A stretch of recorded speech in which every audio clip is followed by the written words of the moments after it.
we'll be doing a walking tour of this northern Elmwood neighborhood in a way that invites conversation and understanding about a northern Elmwood neighborhood in the city of Providence. This is Peace and Plenty Park over here. And Peace and Plenty Park was constructed, community built in 2008. We had 250 volunteers who came, and we built this park. We really built it in 2 days. The neighbors said to me, "This is crazy. It'll get destroyed." What was here previously was a very blighted city lot. Prior to that, there was a very large apartment building called the Sheraton Arms that came down.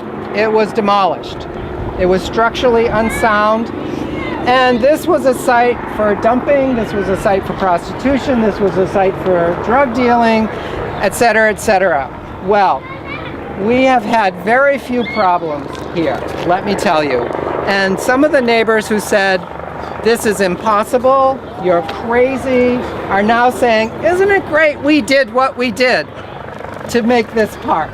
Even though some were the naysayers, they're now seeing themselves part of the solution maybe, instead of not having a solution. And this here tree well is a tree well that's not been tended yet. So when we work at Peace and Plenty Park, we come around and we wrap around. So kids ride their bicycles over it, and it just needs to be swept up and sort of, you know, just kind of. Some of us are active with Prov Connects in reporting this kind of thing for the city to come out and remove graffiti. So if you take a look here, this is Whitmarsh Street. This is the northern street of the 3-street Northern Elmwood Historic District. Just look this way, what do you see? Lots of trees. And if you look this way, what do you see? What else do you see? Observation. Houses, the tree boxes, the roads, So typically, even though this is a historic district, we have houses that are very well cared for, and we have houses that are in jeopardy.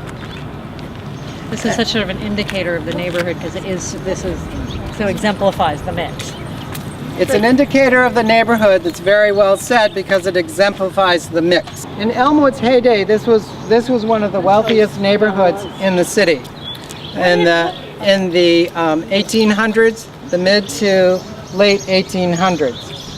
What percentage of the houses are owner-occupied? I don't know exactly, but it shifts dramatically from street to street. Where we were on Peace Street, there's only one house that's not owner-occupied.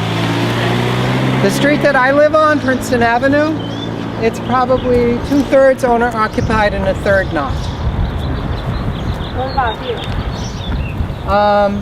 Every house is owner-occupied on this block, and the last house on this block is a restoration with Providence Revolving Fund. Let's continue.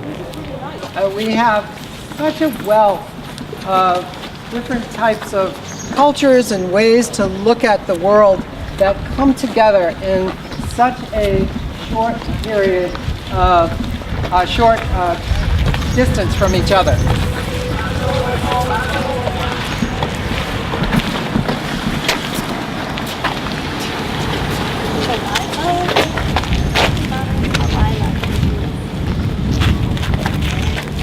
So this coming up is Princeton Avenue, and we're going to take a right on Princeton, and we're going to walk down this length of this block and look at the Knight Memorial Library across the street. Now, here we have a lot of transiency in this neighborhood, and it isn't just people. Here we have a cobblestone that showed up here this morning. I am not sure quite where it came from, but we may be able to find its new home. So as we're walking down Princeton Avenue, I have this book from 1979, and I'll be reading about some of these houses from this book. It was put together by the Rhode Island Historical Preservation Commission. This here is the Smith Malmsted house, circa 1905. And if you look, you'll see one of our neighborhood crime watch signs in the window right there. 2.5 story hip roof structure, has a heavy colonnaded front porch and a clean cut exterior clad in brick up to the 2nd story windowsills and stuccoed above. With its simple massing and A-styler decoration, the dwelling is significant as an early example of early 20th century reaction against Victorian complexity and picturesqueness. Now, these houses are glorious, and these houses are money pits. Yeah. And one needs to get permission to do exterior work. You cannot, it's very controlled. You cannot change the exterior without going through a pretty rigorous proof process that is needed.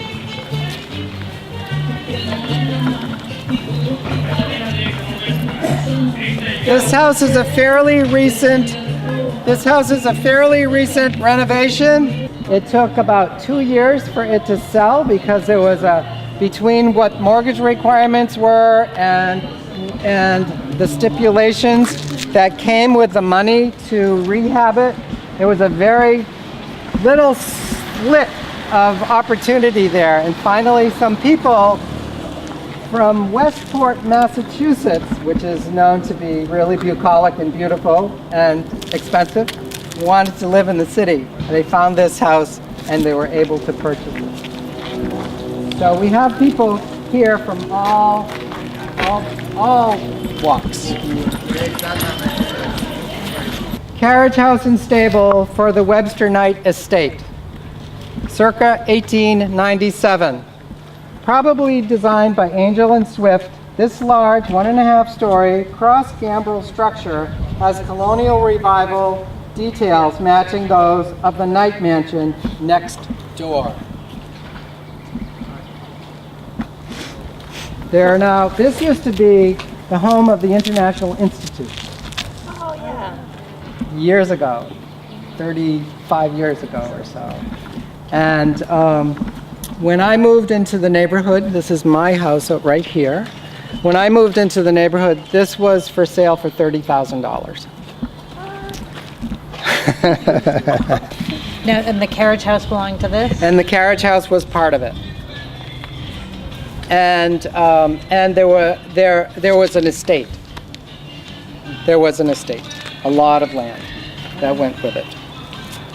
We now have in Providence something called a Nuisance Properties Task Force that has come from the Attorney General's office that identifies houses that are problematic for the community because of what's happening there. And it's very specific ordinances that get into play with this. This house was a neighbor of mine and myself. We testified at housing court because this house was in housing court, and the judge ordered a board and clean.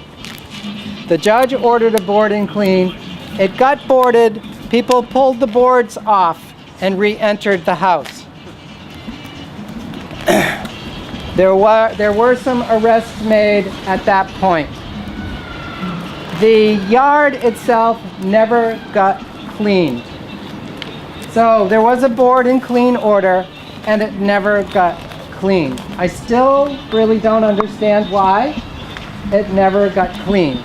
So we've had to deal with a house that was presenting a nuisance for our neighborhood, and a house that is significant historically that deserves to be saved.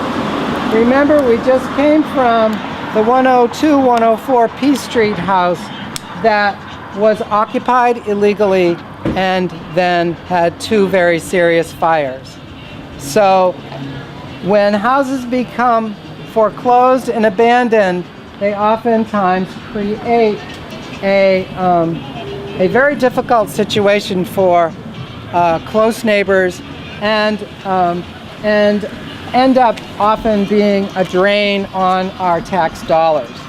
I must say that AARP, I've had a relationship with several years now, and I have been so impressed with how they have come in to our neighborhood here in the South Side, in the West End, and kind of at the street level, meeting us where we are. We have a very unique opportunity here to pitch in and to have the conversations that need to happen so that something can be created.